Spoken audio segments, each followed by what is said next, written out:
Officers, and welcome to another episode of Chevrons, the podcast of the enlisted force. I am Chief Master Sgt. Sean Sullivan, and I'm going to be your host today. And today we have a special day. I've had the opportunity over the last 6 months to spend a great deal of time with the State Command Chief of New York, Denny Richardson, and explore some enlisted opportunities that they do and work some of their enlisted development programs and listen to his podcast. And I just felt that he would be an outstanding addition to this episode of Chevrons. And in keeping with the flavor of always having a junior enlisted person, we have the very outstanding Security Forces Tech Sergeant Frederick Freeman joining him. So gentlemen, thank you for joining us. Hey, Chief, thank you very much for having us. And, I've become a fan of Chevrons. As you mentioned, I have my own podcast, Journey Through Leadership. Thank you for that plug. Greatly appreciated. But Chevrons, is another fantastic platform in allowing our members to share their stories. So I appreciate what you and your team are doing, and taking advantage of, technology and innovation and getting our members' voices out there, because that's what it's all about. So thank you again, Chief, for having us on. No, I appreciate it, and thank you for jumping on. It's an awesome podcast for anybody who has not had the opportunity to listen to Journeys Through Leadership. It is just outstanding. Some of the material that comes out, you just have a cast of favorites that your Carly Youngs. Your senior airman Carly Youngs, I still think is my absolute favorite. And you have had General LaBarge on there. You have had SEA Whitehead. You have had some outstanding leaders. But the point I'm trying to make is you can learn so much about development and leadership from listening to the voice of your Rising Six in particular, which brings me to Tech Sergeant Freeman. I'm going to start with you with the first question. Can you tell us a little bit about yourself? What's your military story and what is your current position? Yes, sir. Thank you for having me on here. So right now I'm currently a recruiter. My primary FSC was Security Forces. I transitioned to recruiting, and it was all because of State Command Chief Richardson. It's been a great journey. I joined back in 2013 as a Security Forces member. Joined the Guard, wanted to go to college, just like everybody else or anybody else that wanted to take advantage of that opportunity. And through that, I got my degree in cybersecurity. Went to the comm shop, worked in comm for a little bit, and then one day, State Command Chief Richardson came to me and said, "Hey, Sergeant Freeman, I need you in recruiting." I said, "Okay." Okay, let's. I think I have the personality, and he concurred with that. And then I put in an application, and through his mentorship and his guidance, I was able to get selected for this position. And it's been a phenomenal position, being able to help our civilian counterparts to find their course and their journey and where they belong in our Air National Guard. So yeah, that is the journey that I've had so far in the past 9 years, going on 9 years right now. So in 9 years, you have advanced to the rank of Tech Sergeant and have found sounds like your dream job. I have, sir. I have. Through talent management and mentorship, huh? Yes, sir. That is correct. Well, that brings me to the talent manager of the state and the state mentor, Chief Richardson.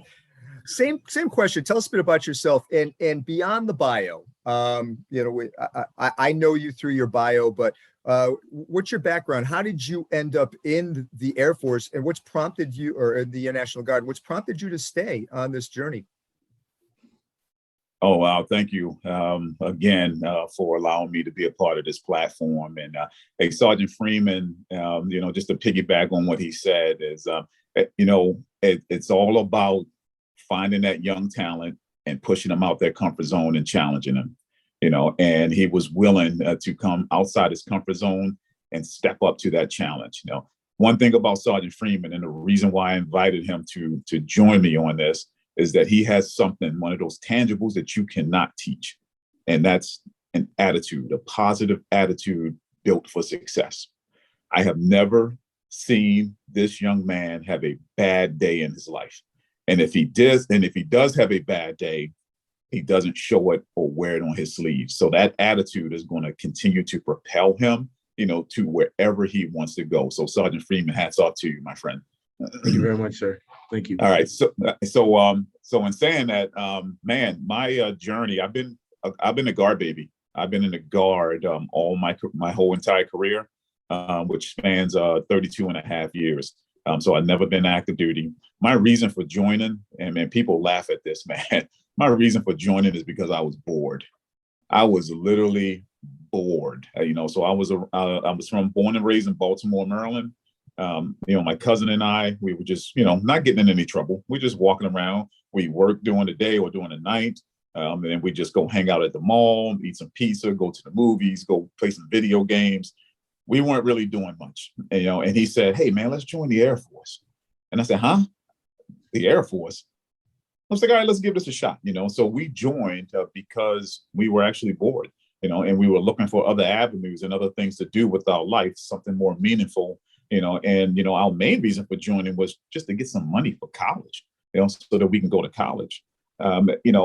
So I only really planned to do, my first 4 years and then get out. But what's more meaningful is why I stayed. What kept me stayed, And folks, we always tell our folks about finding your why. Not only did I find my why, but I found my purpose early on. And that sense of family, that sense of belonging, that sense of being a part of something that was bigger than yourself, it captured me. And not only were I motivated by some of the folks that took a chance on me or took an opportunity on me, I was also motivated by those bad seeds, those folks that I ran into that I said, you know what, I'm going to be a better chief, than that person. So those bad seeds actually helped me and kept me motivated, and helped me find my purpose to continue, to serve, at a high level.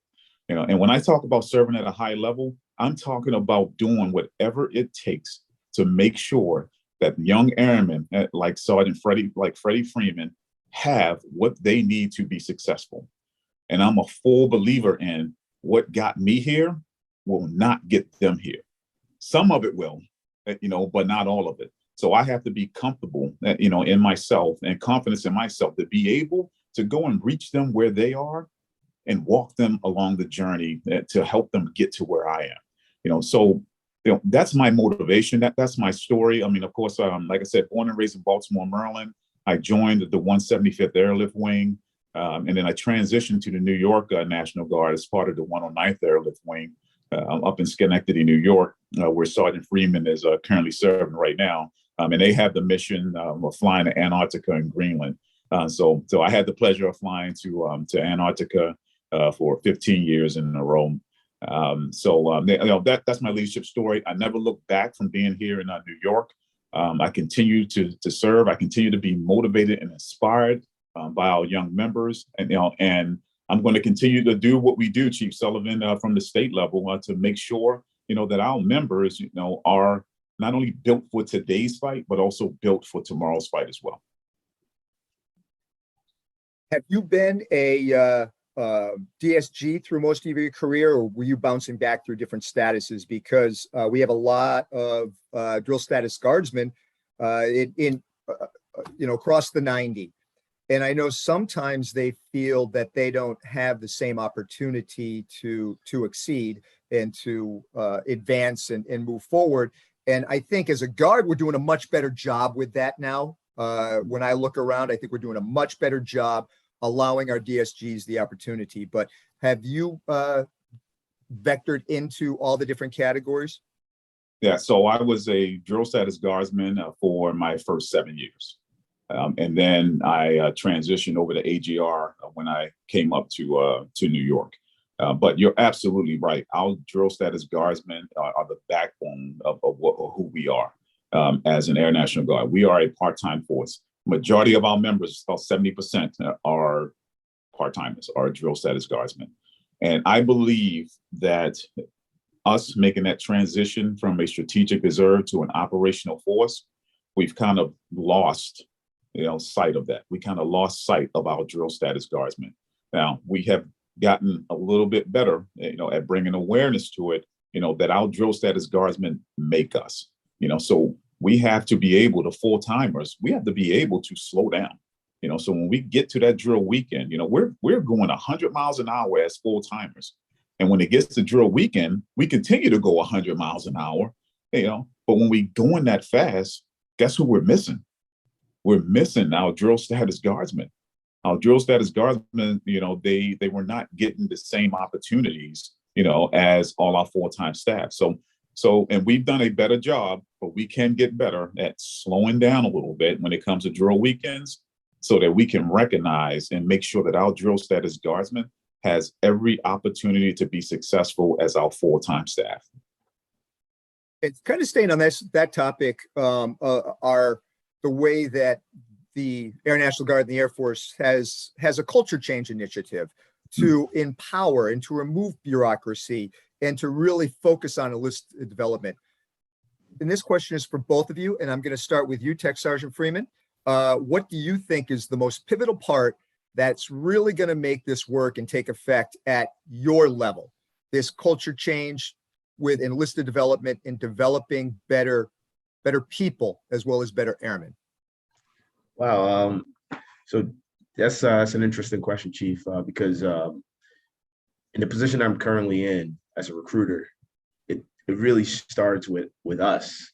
We are the face of the Air National Guard. We are the face of the Air Force as we are working on this whole total force concept. So it starts with us, right? Because when we bring that individual here, or we meet that individual at an event, they see us in the uniform. We have to present ourselves in a professional manner for them to want to be part of this organization. And I was very fortunate enough to go to the time conference out in Massachusetts.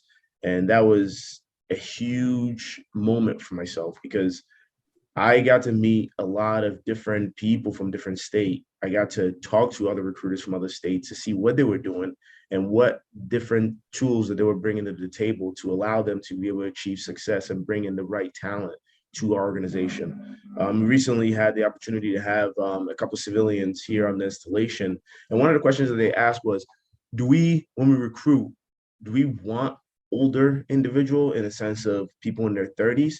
And I told her, I said, we want those people. Those are the kind of talents that we want, because if you look at somebody in their 30s, right, they've had so much experience on the civilian side that on the Air Force, we're so behind with that kind of experience and that talent that we want that individual here so that they can bring that experience that they've had on the civilian side to the military. Because so often, like Chief said earlier, as full-timers, we forget the talent that our guardsmen have, that we have to be able to utilize that and allow them to give them that freedom to be able to, that free range, to be able to bring that here so that we could become a successful force. That's excellent. I have to point out one thing, that you are incorporating the civilian voice in the recruiting process. That is innovative to me.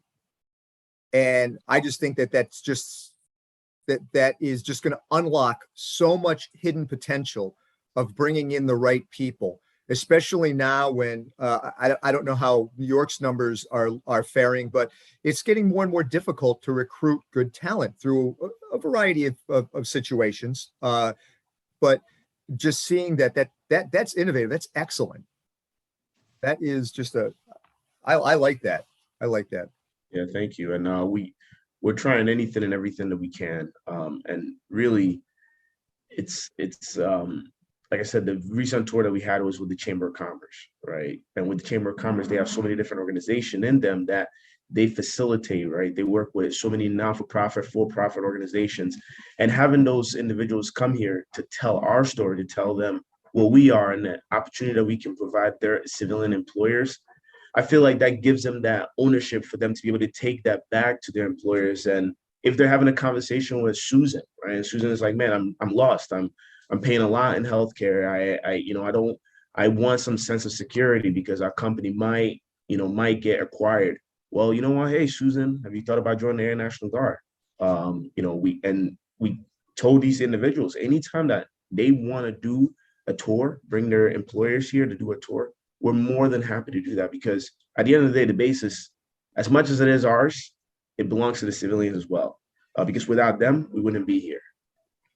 That's why we're citizen soldiers. That is so key in selling that point to employers, that if you let us borrow your employee, we are going to give you back a better employee, a better worker, and a better human being.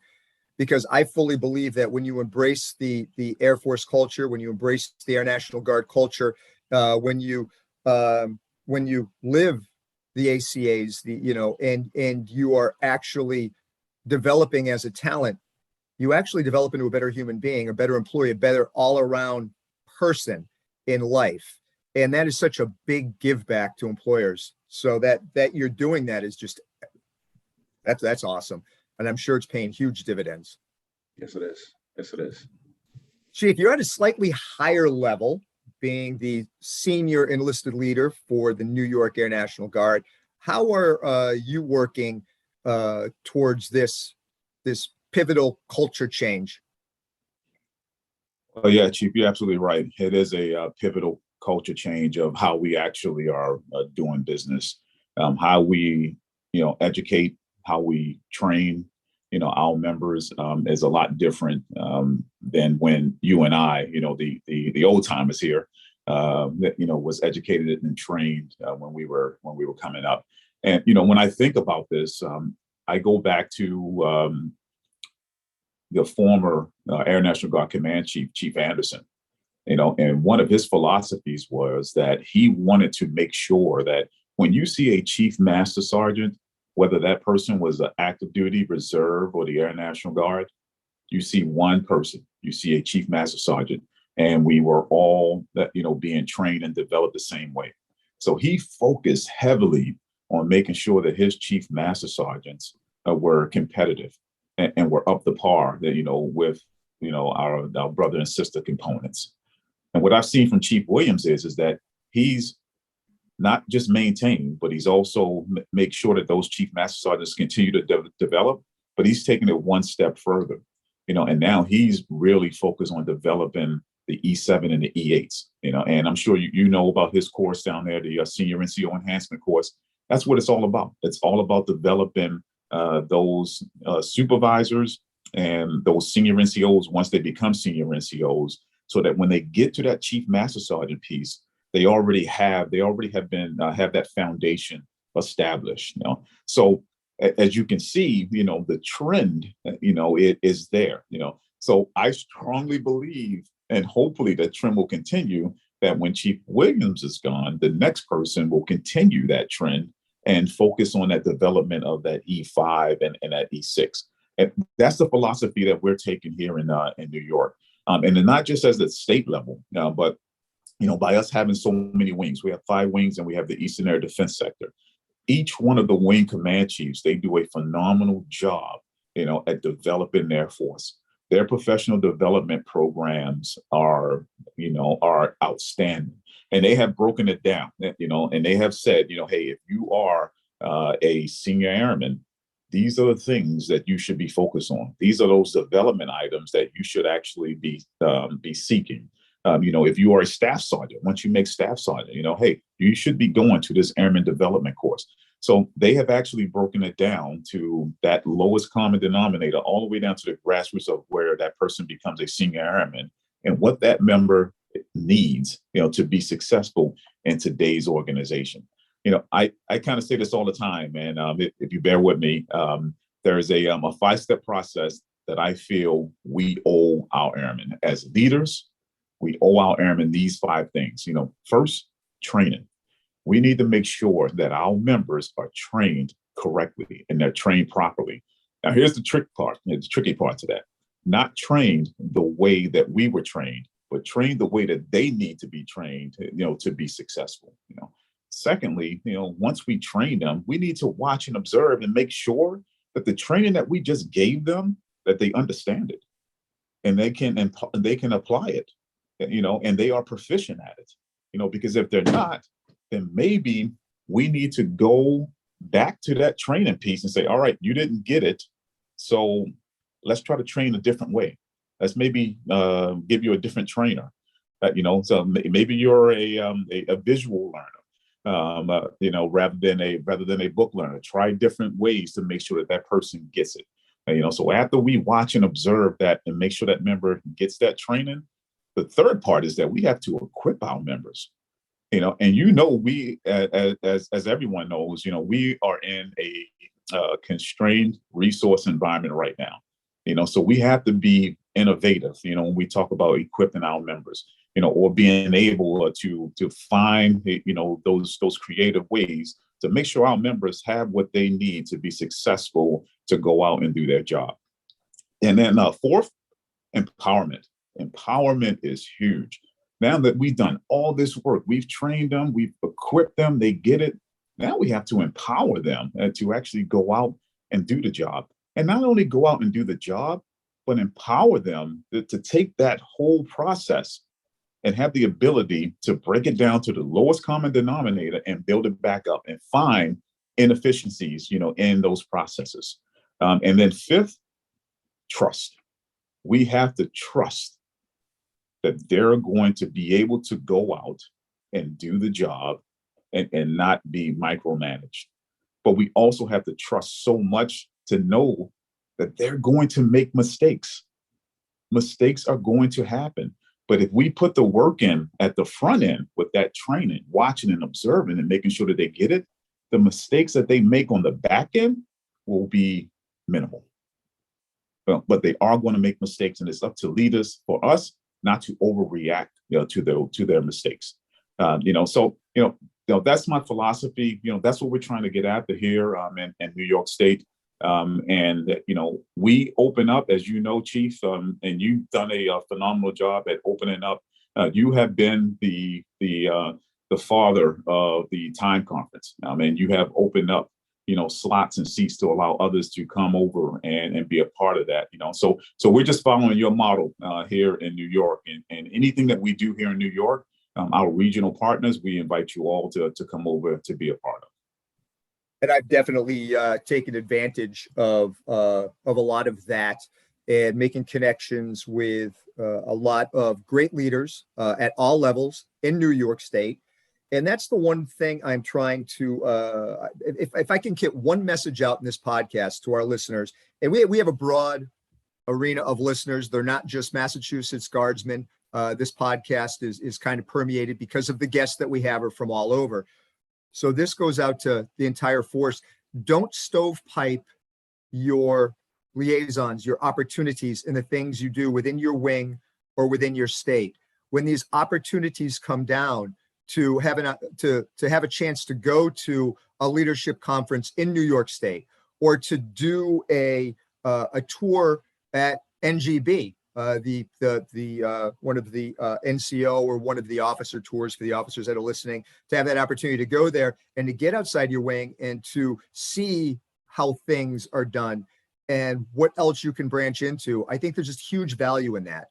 With New York having come to the time conference and now New York's putting a time conference on, I know that's paid dividends for you. And us going to your SEL conference is going to pay dividends to Massachusetts. So there's no, I guess there's easiest way to put it, there's no copyright infringement rights when it comes to developing talent within the National Guard or in the total force. There is none. We have to do it as a total force, because if we do not, then as Chief of Staff of the Air Force said, if we don't accelerate our change and change our thinking and quit stovepiping and hiding behind bureaucracy, we will lose. And fortunately, I've seen us gain some ground the last couple of years since that message got put out. And yes, you're absolutely right. We are we're accelerating as a force. So Chief Master Sgt of the Air Force, she just put out this phenomenal document by her enlisted development team called the Blueprint, and also she just redid all the brown and the blue books, and within 90 days, those three documents pretty much hit the streets from when they started the process, to the finish. That's unheard of. To get documents like that out, in 90 days.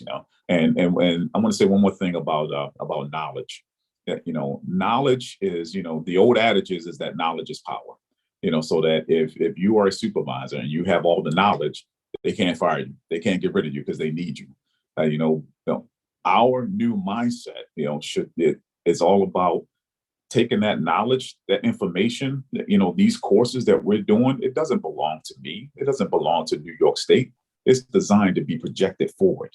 Knowledge belongs to us all. And the more knowledge that we can get out, the more that we can share information and share our programs, the better we're going to be as an Air National Guard enterprise. And that's one of the messages I try to send across the spectrum to all airmen, no matter if it's they're boarding for promotions or they're looking at developing programs within their state or within their wing, is to stop competing. It's not a competition, because we lose when we compete with each other, but when we combine forces and we grow with each other, that's when you win. So it doesn't matter if you've gone to a promotion board and you don't get it. You're not competing against your peers. You're growing with them. You're creating with them. And the same is true with opportunities across the state. As we create together, we're going to be creating a better environment and a better airman and a better Air National Guard and a better Air Force to better equip us for the fight ahead. Amen. Early on, we were talking a little bit about people that have made a difference in your career, just kind of like glance on. I'd like to go back to that. I'm going to start with Tech Sergeant Freeman. Is there a person in your career who really made a difference, whether positive or negative, a mentor, teammate, that has really made a difference in your career, and how? And one caveat here, we already know what an impact Chief Richardson has had on your life. You got to pick somebody else.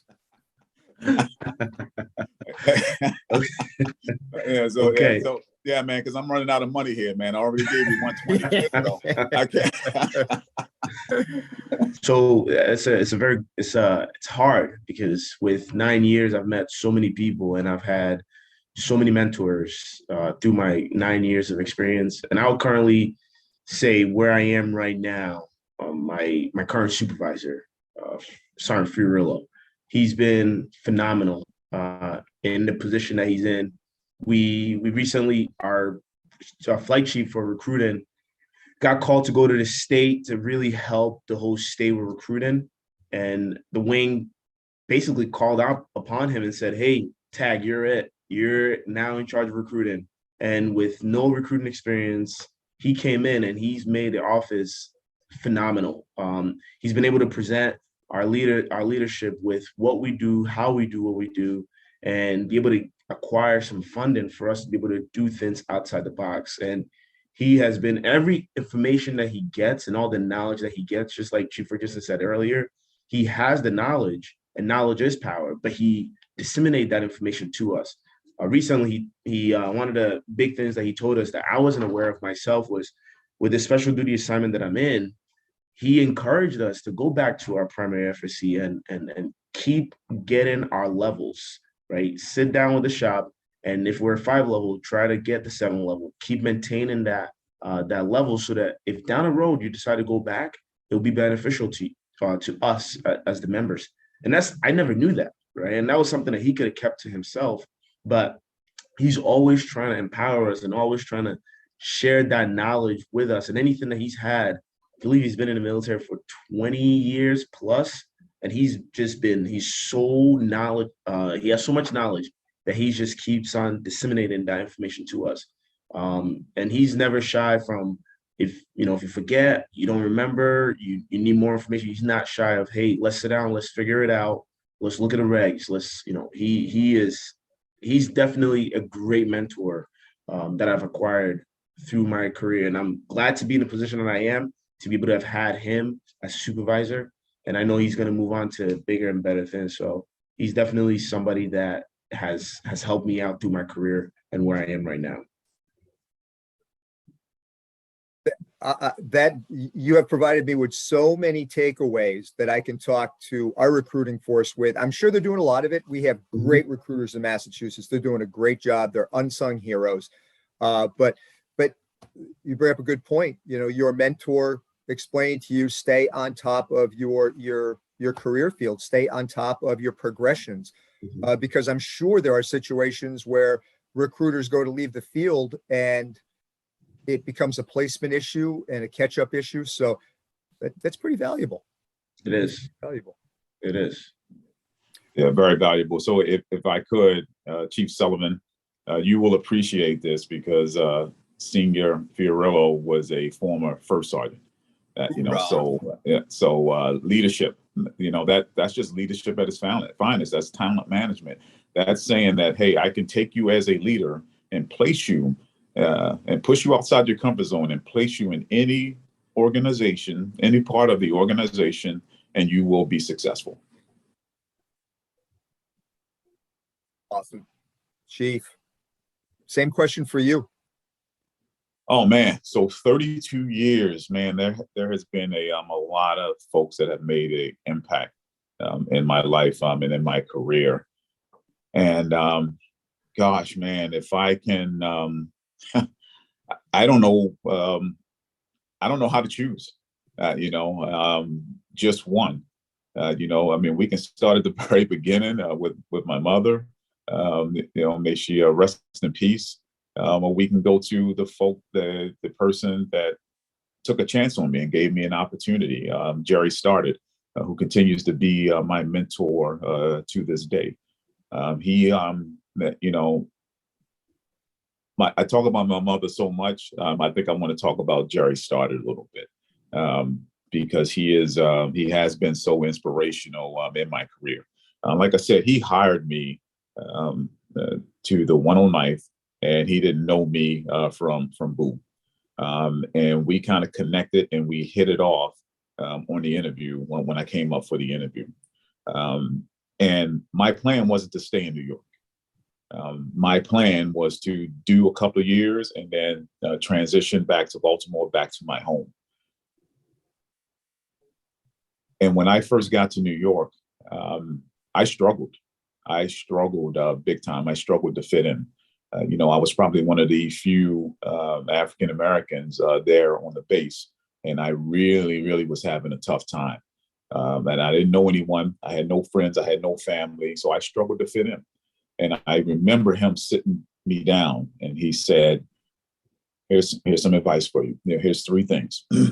He said, "Be yourself, trust your gut, and never stop building credible relationships."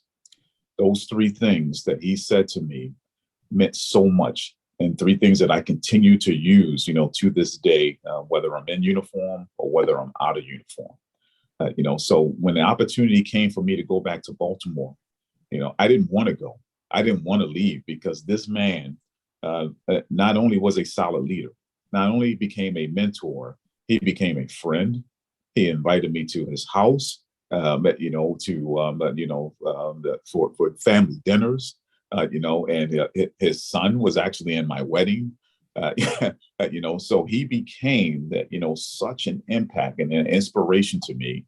And to this day, when I call him, he always has something impactful to say.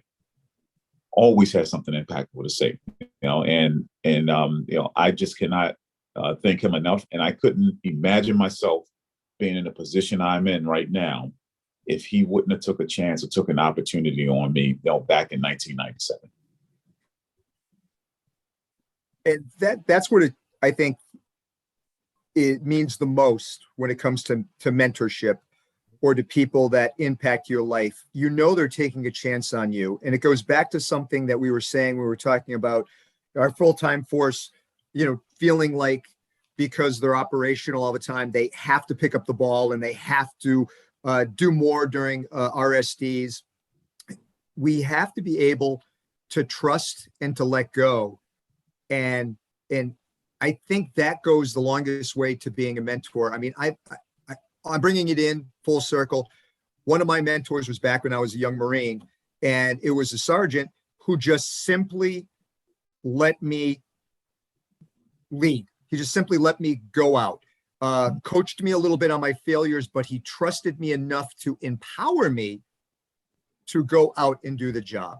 And that to me, from exactly what you're saying, Chief, is a big take home. So for people listening in, empower your airmen. If you want to mentor them, sometimes it's not a huge commitment of time and effort.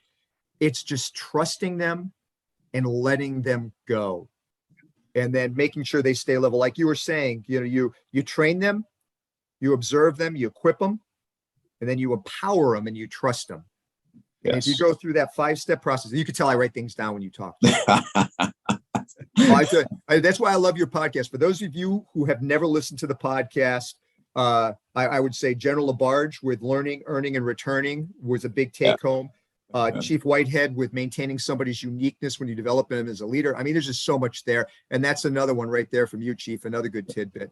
So I appreciate every conversation I have with you and your airmen. Yes, I appreciate it too. I learned so much from those young airmen. They are so bright, and they have so much to offer and so much to give.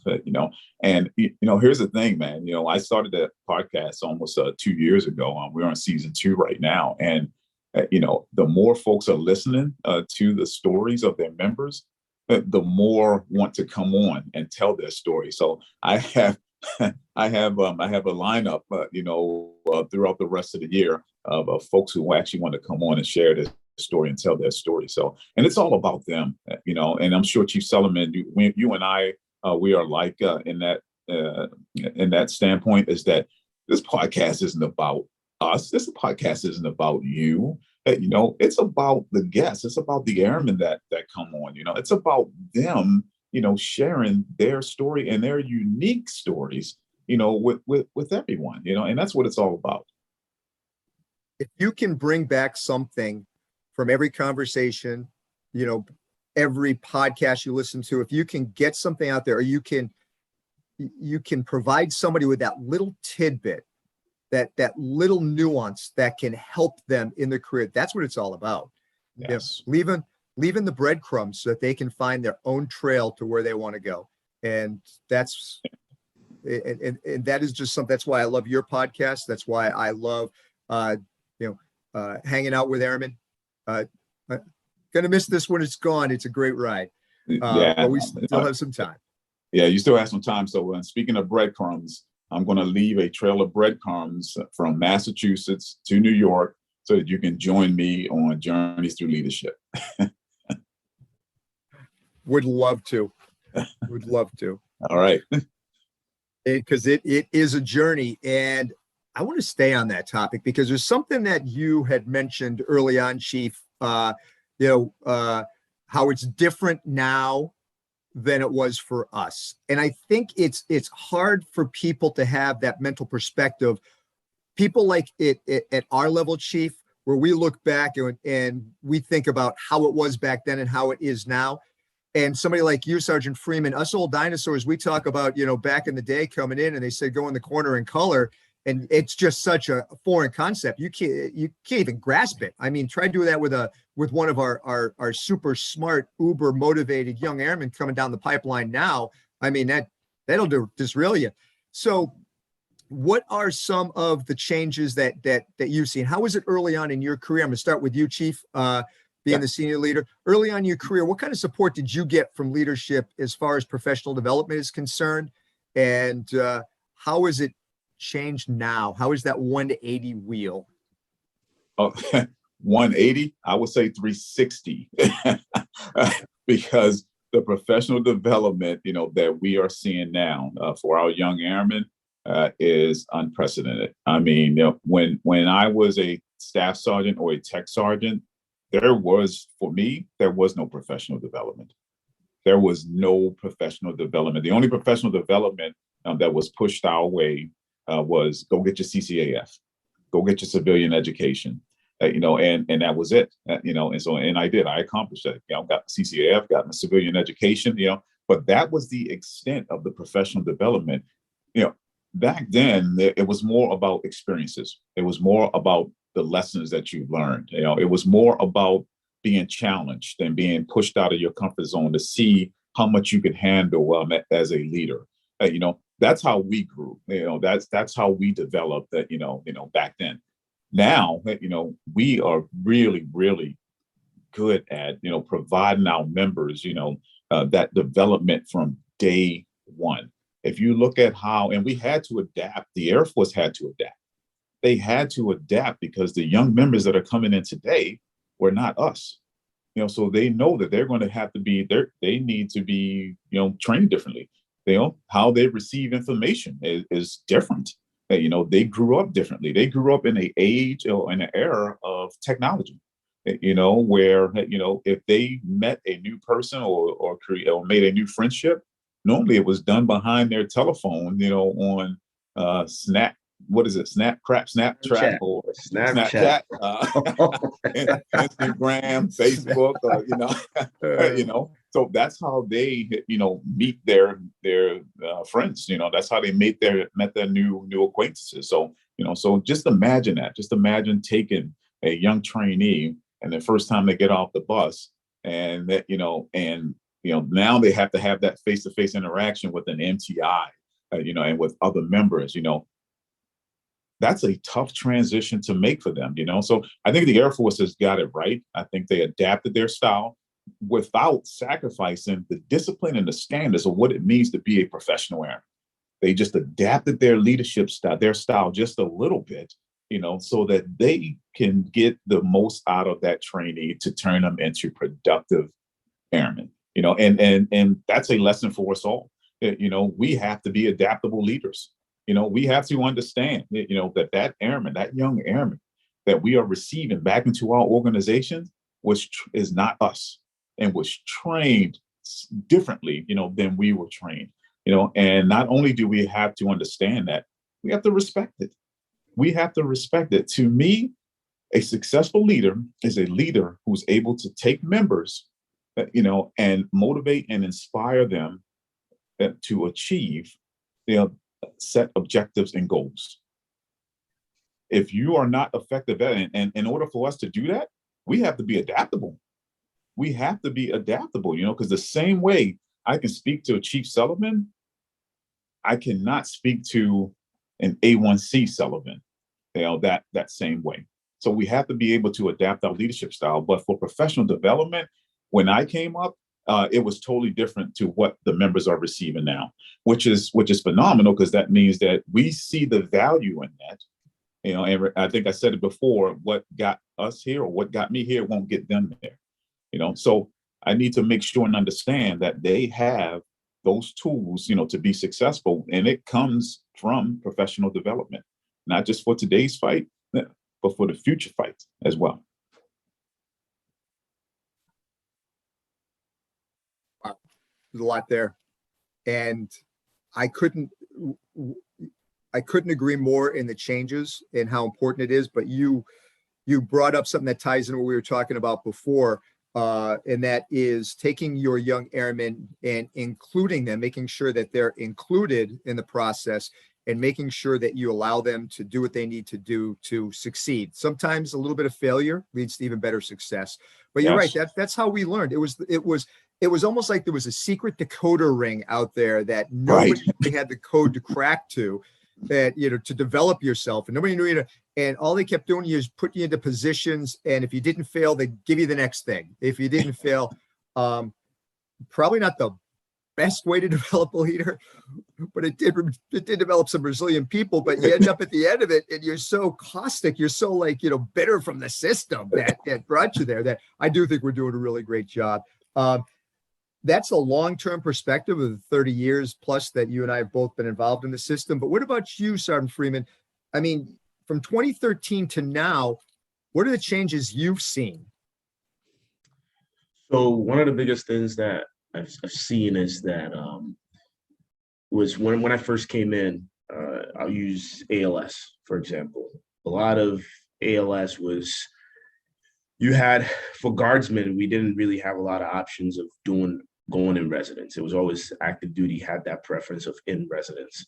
And I remember, I'm just gonna keep on saying it, Command Chief Richardson, at that time, he was our command chief, and he disseminated information down from Guard Bureau, basically saying, hey, our guardsmen should have that option to go in residence for ALS, for our PMEs.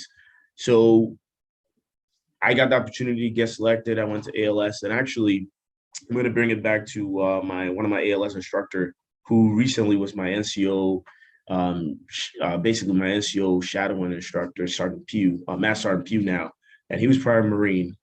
And he told us the stories of how the Corps was, similar to what you guys are talking about. And it shed a lot of light because, you know, if I fast forward to when I was getting ready to go to my PME for ALS, having to do it the books or do the, not even virtual, just having to do the books and then actually get an opportunity to go there. And now I fast forward and I'm at NCOA and talking to some of the people that did the old course. And at the end of the course, at the end of NCOA, they're like, man, this was so much beneficial because we got the opportunity to actually network. Because at the end of the day, one thing that I will do in recruiting or at the 109th is something that somebody at Whiteman Air Force Base active duty is going to do completely different. How I deal with my subordinates or how I deal with brand new airmen that are coming in is going to be completely different than what somebody in San Antonio is going to be doing. But having these professional development that, I'm going to use your word, Chief, you said dinosaurs have created, so that you guys have created has been phenomenal for us because it allows us to get outside of our comfort zone and be able to network with the total force concept. The time conference, we didn't get the opportunity to have the Army there, but doing our working with our Army counterpart, especially when COVID happened, and sharing the information about how you can join the Air National Guard, how you can change your career if you have said bad supervisor or you have a good supervisor and you want to propel and bring the knowledge that you have in maintenance and bringing it to operations, or take that knowledge or the experience that you have, that leadership style, and take it from maintenance and maybe bring it to security forces. Don't be afraid to just be in a standstill. We are very, very fortunate to be in an organization that we are very encourageful of helping people find where they belong. You know, you might come in and you might want to do security forces, and then down the road you might talk to somebody in age and find out that the job that they do is where your talent and your skill set is supposed to be. We're very, very fortunate. So unfortunately, through my career, I've been very, very fortunate to have supervisors and leaders that have created this road for us that it's every day you hear professional development, professional development, professional development. So I've been very, very fortunate, and that information that I have and the training that I get, I disseminate that to the brand new people that I bring in. You know, when I sit somebody down, I'm not just talking about the college courses. I'm not just talking about the tuition assistant, right? I talk about how as soon as you graduate basic training, you are enrolled in the community college of the Air Force. You don't have to do that if you don't want to, right? You could go outside and maximize the 100% tuition assistance that we have to pay for your college. If you don't want to do that, you can take that certifications that you get from said shop that you work in to go on the civilian side. We want you to go do that, right? What organization in this world can say, I'm going to pay you, train you to the best of our ability, and come back home and still train you and take that knowledge, take that skill set, and go be a better person in the civilian world. And all we ask for is just come back and bring that knowledge to our full-timers and our young airmen that are coming in. So it's gone to show. It's been like Chief said, unfortunately, I didn't get to experience the hardships that you guys went through, but I'm experiencing the fruits of your labor that you guys set for us. And for that, I am so grateful. And I think I can speak for all the airmen that are here now that are experiencing that. We're very, very grateful for the path that you guys have laid for us, because it's phenomenal, and it's just going to get better from here on. I think so. And I appreciate those insights a lot, Sergeant Freeman, and you bring so much to the table just from your short period of insights. One reason that I know our future is so bright, and this goes back to something that we did, Chief Richardson, not too long ago when we went to the Command Chief course. So on graduate, one of the things that we do at the Command Chief course, Sergeant Freeman, is we go to BMT graduation. And then after BMT graduation, we go and we tour the barracks and we talk to the training instructors and we see behind the glass door. I go back to boot camp in 1983, United States Marine Corps, where it was yelling, sand fleas, the sand pit. Pretty much, if you watch Full Metal Jacket, not too far off the mark. All right. This is not how we train our modern force. And thank God. There's no, to me, rite of passage. We are doing it right. And these young men and women coming out of BMT are so much further advanced than we were back in our dinosaur mentality and are ready to tackle the world.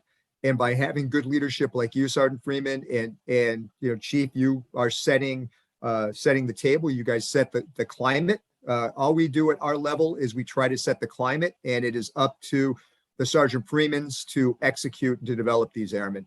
And I think our future looks bright. I think that we are accelerating our change, and we ain't gonna lose. I think we're already winning. So thank you for sharing that. But one of the things we always are doing is this continuous process improvement plan. We're always trying to improve whatever. We're always tinkering with trying to make something better, whether it be our environment or ourselves. So now we're going to go back to self. What are some things that you are doing as an airman and an individual to improve yourself right now? Sergeant Freeman, start with you. Okay. So one of the things that I'm currently doing right now, just taking in the footsteps of yourself, Chief, and Command Chief Richardson, is that this podcast that you guys have created.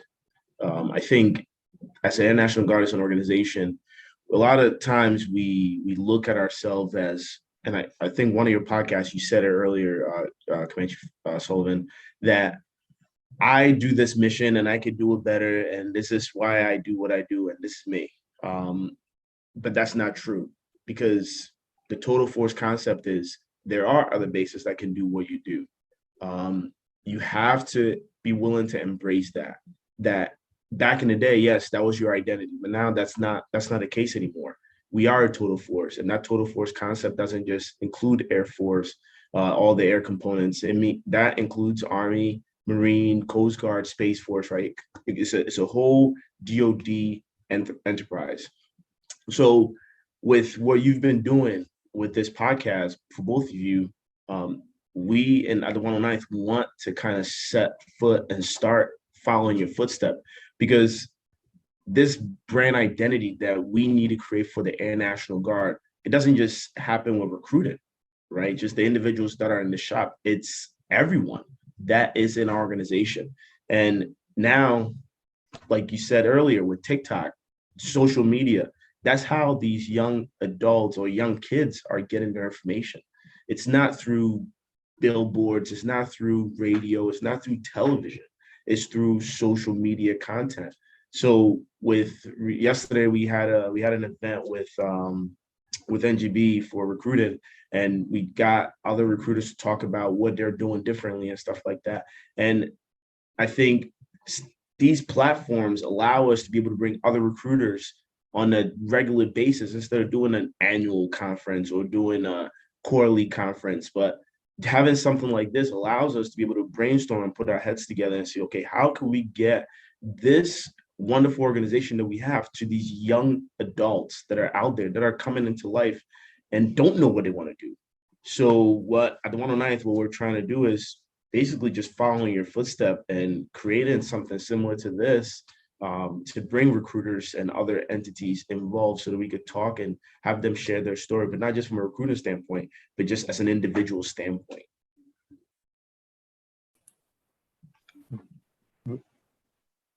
Thank you for that.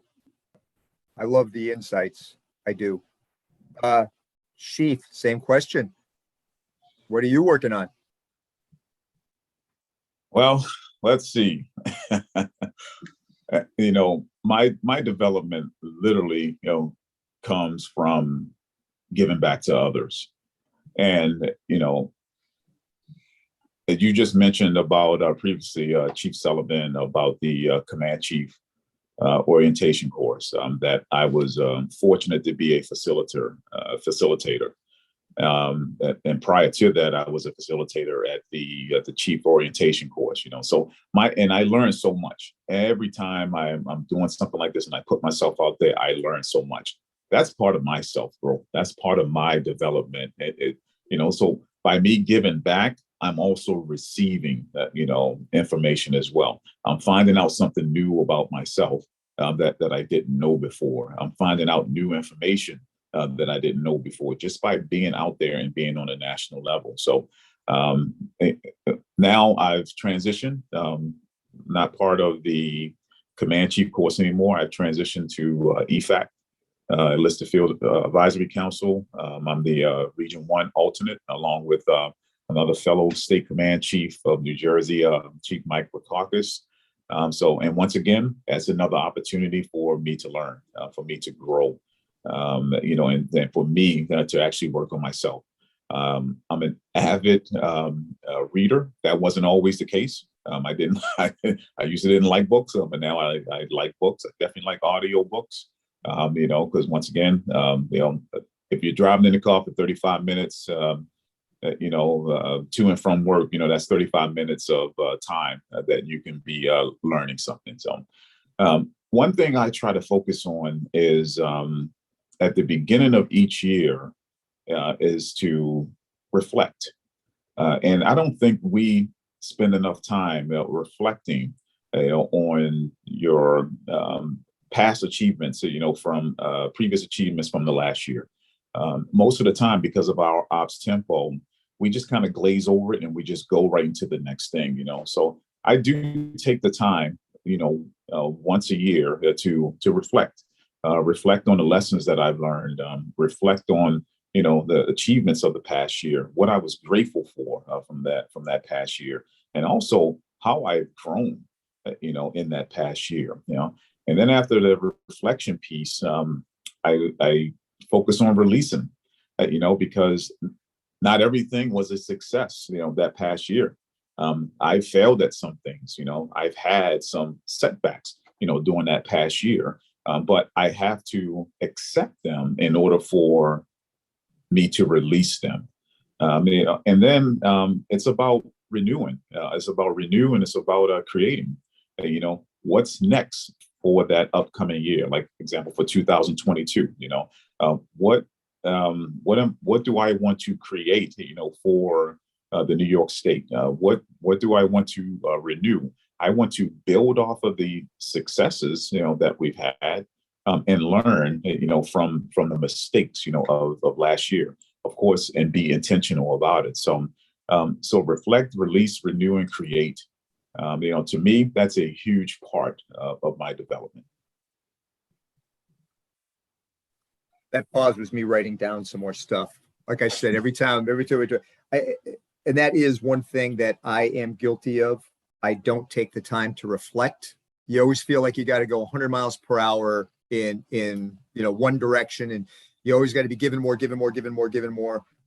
but not taking the time to reflect, release, renew, and create. That's another great take home. You know what? I think we're going to have to end on a high point, because I could just sit here and talk to you both for hours. I mean, this is just really good stuff, and I know we brought some value to our listeners.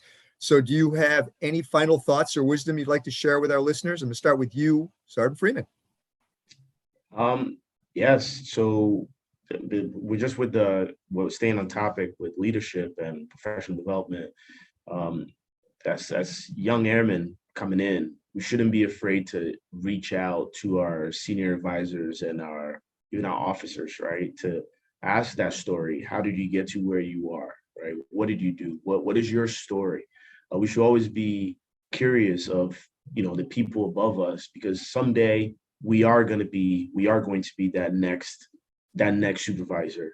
And we should be willing to get outside our comfort zone, and also to embrace the total force concept. And I think that total force concept is not just, like I said earlier, with the Air Force, it's with all the other DoD enterprises as well. So just my piece of advice is, as young airmen, we should be willing to get out there and just find that mentor, find that story, get to know the why. And also from the senior level, just like Command Chief Richardson said, try to teach your airmen, because every airman is different, the way that they learn. the way that they understand things. So just try to really get to know your airmen and really empower them and really take in effect what the Chief of Staff of the Air Force has put out there to really empower that and embody that with our airmen.